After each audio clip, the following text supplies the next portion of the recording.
नमस्कार, मैं आपका माधव पांडे। आज जो मैं कविता सुनाने जा रहा हूँ, उस कविता का शीर्षक है भरत चरित्र।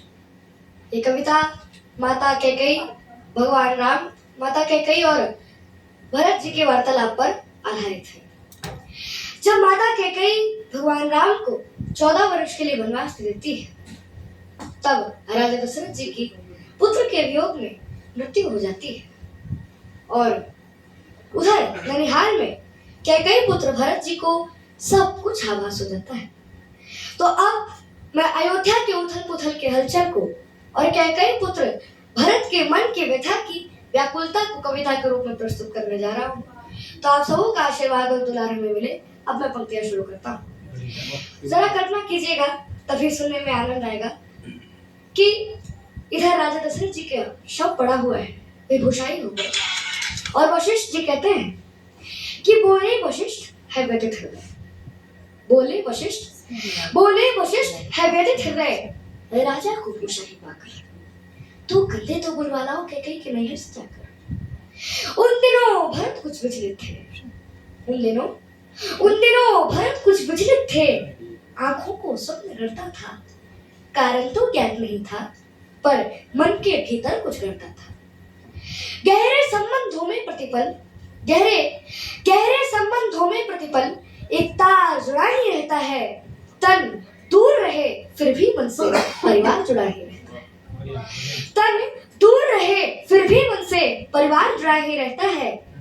और सपनों में अवध उमड़ आया, सपनों में अवध उमड़ आया, खिल गए भरत उच्चाटन में। संदेश पहुंचने से पहले आभास पहुंचता है। अल्पस में संशय का तांडव, दहरी पर तू अयोध्या का, अरे सूखे पत्ते सा कांप गया वो भावुक अयोध्या का, अरे सूखे पत्ते सा कांप गया वो भावुक अयोध्या का। और अनुमान किया कैकेयी पुत्र ने सहयोग नहीं है साधारण। कैकेयी ने सोचा कि कुछ तो अयोध्या में गड़बड़ हुआ है, तभी यह संदेश वहां गया है कि अनुमान किया कैकेयी पुत्र ने सहयोग नहीं है साधारण। पहले तो पूछा कुशल क्षेम, फिर पूछा आने का कारण। यह दूत कर्म था कठिन बहुत, ये दूत कर्म था कठिन बहुत, भीतर का शोक छिपाना था, मातम को मंगल कहना था, स्वामी को झूठ बताना था। घर नगर चतुर्दिक मंगल है, घर नगर चतुर्दिक मंगल है, यह बात अधर जब कहते थे, पिंडलियां कंपन करती थी, आंसू भीतर को बहते थे। हे राजकुंवर, गुरु आज्ञा से आया हूं तुम्हें बुलाने को। अब उस संदेश वाहक ने क्या बहाना दिया कि हे राजकुंवर, गुरु आज्ञा से आया हूं तुम्हें बुलाने को, इसके अतिरिक्त नहीं कोई संदेश तुम्हें बतलाने को। चल दिए भरत रिपुदमन सहित, निर्नाद दौड़ता था सिंदन की गति से आशंका और आशा का जारी था।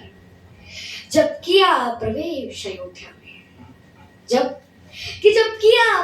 अयोध्या में, गलियों में सन्नाटा देखा, संशय का ज्वार उमड़ आया और धीरज ने भाटा देखा। जब हम ननिहाल गए थे तब ऐसा नगरी का आंगन था, हर चौखट इतनी मौन थी और आंगन इतना दंग था। क्या बात हर चौखट इतनी मौन थी और आंगन इतना दंग था, जिस ओर भरत का देखा मुंह फेर खड़े हो गए लोग। अब यहाँ देखिए कि भरत जी को लोग कैसे ट्रीट कर रहे हैं। किस ओर भरत का रथ देखा, मुंह फेर खड़े हो गए लोग।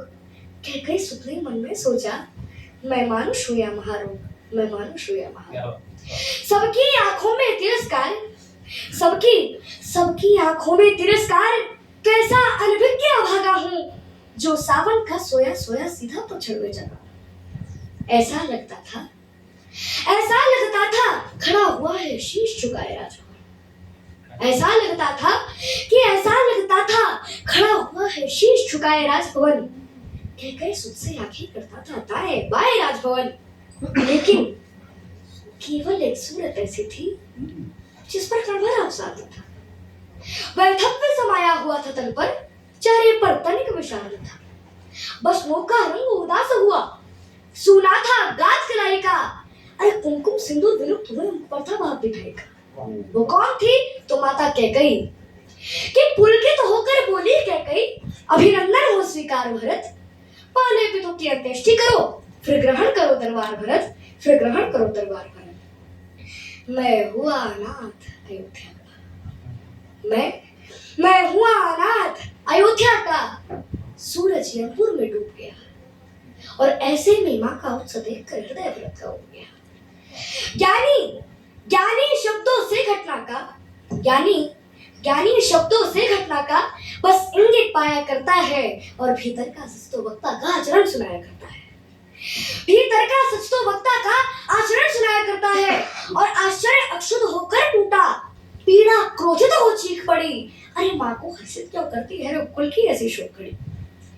बोले माँ ओझा लगता है, बोले माँ ओझा लगता है, यह तेरा हर्ष प्रफुल्लित मन, अरे तूने ही तो नहीं दे दिया इस महाशोक को आमंत्रण। उन्माद परे रखकर संभली, वात्सल्य उड़ने लगी त्रिया, सुख की आंखों में घृणा देख बाहें सिकोड़ने लगी थी। अरे तुझको भी मैं दोषी लगती, अरे तुझको भी मैं, माता कह रही है कि अरे तुझको भी मैं दोषी लगती, ऐसे क्या पाप किए मैंने, राजा पर थे दो वर उधार, अवसर पर मांग लिए मैंने, मेरा बेटा युवराज बने ये इच्छा तो अपराध नहीं, और राम नहीं बन जाते तो पूरी होती ये सब नहीं। ये सुनते ही थम गए भरत, जम गई शिरा खुल गए अधर। लगता था नमक छिड़क डाला कैकेयी ने जलते खाबों पर। हर रोम लपट बन रहता था, हर रोम लपट बन रहता था, पर्वत सा टूटा था सिर पर, भीतर जो लावा देखा था गया अचानक जीवन पर। पापिन तूने इन कुलघाती हाथों से क्यों पाला है मुझको, अरे जिस दिन जन्मा था उस दिन क्यों मार नहीं डाला मुझको, अरे दर्पण तोड़ा है उत्सव का, ममता छलनी पापिन तूने, अरे चरणामृत में विष घोला है निश्चयवा से नागिन तूने, अरे चरणामृत में विष घोला है निश्चयवा से नागिन तूने, अरे देना होगा उत्तर इसका युग युग तक स्वयं विधाता को, अरे क्यों बंध्या नहीं बना डाला इसी उत्तरी माता को। पति को खाके और आनंदित है, पति को खाके और आनंदित है, और अति भर का पश्चाताप नहीं। अरे रघुवंश मुकुट मणिहीन किया, इससे बढ़कर कुछ पाप नहीं, और चाहता हूं उसका वध कर दूं जिसने अत्याचार किया, पर राम त्याग देंगे मुझको अगर मैंने तुझको मार दिया। क्या बात है। पर राम त्याग देंगे मुझको अगर मैंने तुझको मार दिया। और एक क्षण आंखें नम होती थी, एक क्षण आंखें नम होती थी, एक क्षण भ्रुकुटी चढ़ जाती थी, अभिव्यक्त भरत का मन करते भाषा थोड़ी पड़ जाती थी, और चल दिए भरत इतना कहकर इस्तार ना होगा।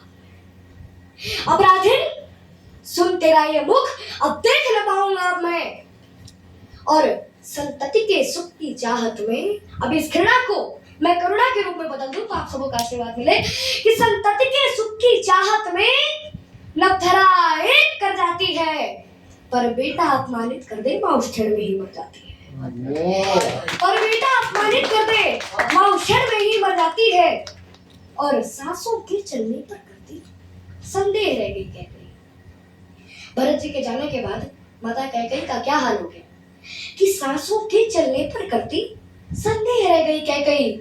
जब भरत देहरी नाम चले तब देह रह गई कैकेयी, भर गया कंठ तक ग्लानि बोध, चलती सांसें दुख देती थी, रोती रोती अपने केशों को मुट्ठी में भर लेती थी, और हो होकर ये आखिरी पंक्तियां है कि हो होकर व्यथित हथेली से मुझ स्वयं ढांपने लगती है।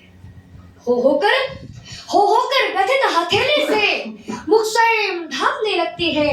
अरे उसका दुख वर्णन करने में लेखनी कांपने लगती है, उसका दुख वर्णन करने में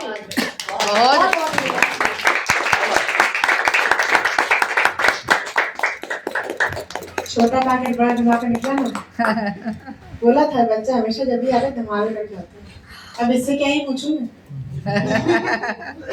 thank you so much Madhav, बहुत दिन बाद तुम्हें परफॉर्म कर देखा, we are always happy to see you and have you here. इसके संस्कार मैं हमेशा बोलती हूँ मैम बहुत अच्छे दिए हैं, क्योंकि हमेशा आता है he touches the feet of everyone. मुझे बहुत पसंद आता है. That is what every बच्चा should do. Thank you. और ये मुझे immediately बुढ़ा कर देता है क्योंकि मेरे पैर को कोई नहीं छूता सवाई से. तो thank you so much Madhav आने के लिए and hope to see you every time. ठीक है? Thank you so much.